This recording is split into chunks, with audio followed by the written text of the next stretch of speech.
One of the main process questions we get asked here at Caterham Cars is a simple one: how to put the roof on. Let's run through that in a few easy steps for you. Now, this car is a Series 3, which is our standard chassis.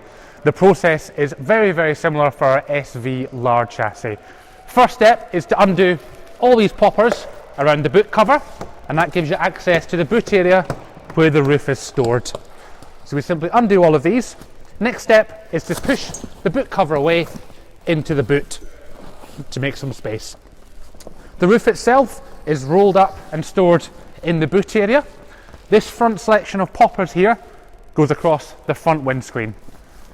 So we'll walk around the front of the car, lie the roof inside, and we're simply going to do all of these poppers across the front of the screen, which is nice and straightforward.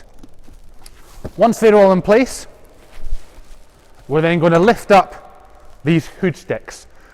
Now, the hood sticks are what supports the roof. It doesn't sit on the roll bar, it sits on these straps. They're also what's used to tension the roof. These can be loosened and tightened to give the roof a bit more tautness. If we unravel it, we can lay it across the straps like so and pull it down. We then use the same poppers that we took the boot cover from to secure the roof. Easiest way to do it is to start with both corners, this corner here and then across to the other corner, like so.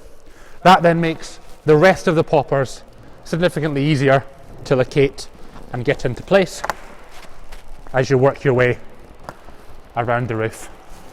At this point, it's worth leaning in and opening the doors to remove those out of the way so you can gain access to the remaining poppers at each side.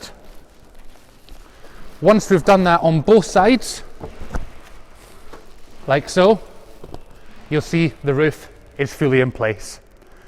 Final thing to do is lean inside of the car, and these hood straps that we used earlier, we can pull the loose straps nice and tight to give the roof its tension. There's one on either side of the vehicle, like so. So the final stage of the roof, once it's all tensioned up, is you'll find this bar should sit nicely within this Velcro strap. And all we're going to do is lean into the car and fold this across like so.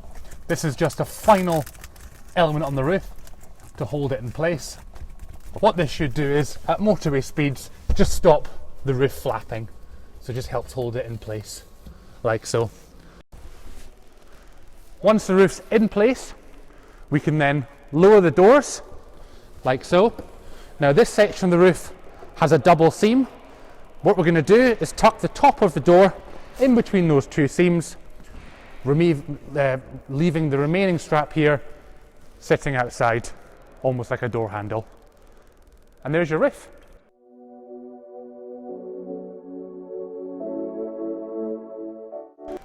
So like most things, removing the roof is the exact opposite of fitting it. So once again, we'll start at the front of the vehicle by undoing the poppers across the front of the window. That'll release all the tension from the roof. We can then work our way around the back of the car, undoing all the poppers as we go, like so. We can then lift the roof out of the vehicle and drop it down on the floor. Now, storing the roof is nice and straightforward. Lie it on its back like so. You'll generally find that when you do that, the windows will just naturally fold themselves in. So the two side screens will fold in like so, and the rear window will fold over. With that window folded across, it's just a case of tightly rolling the roof like so. Nice and straightforward. You can then locate it back into the boot where it came from by putting it under the side of the roll bar, and then simply reattach the rear boot cover with the poppers that we previously used, which holds the roof and all the hood sticks back into place.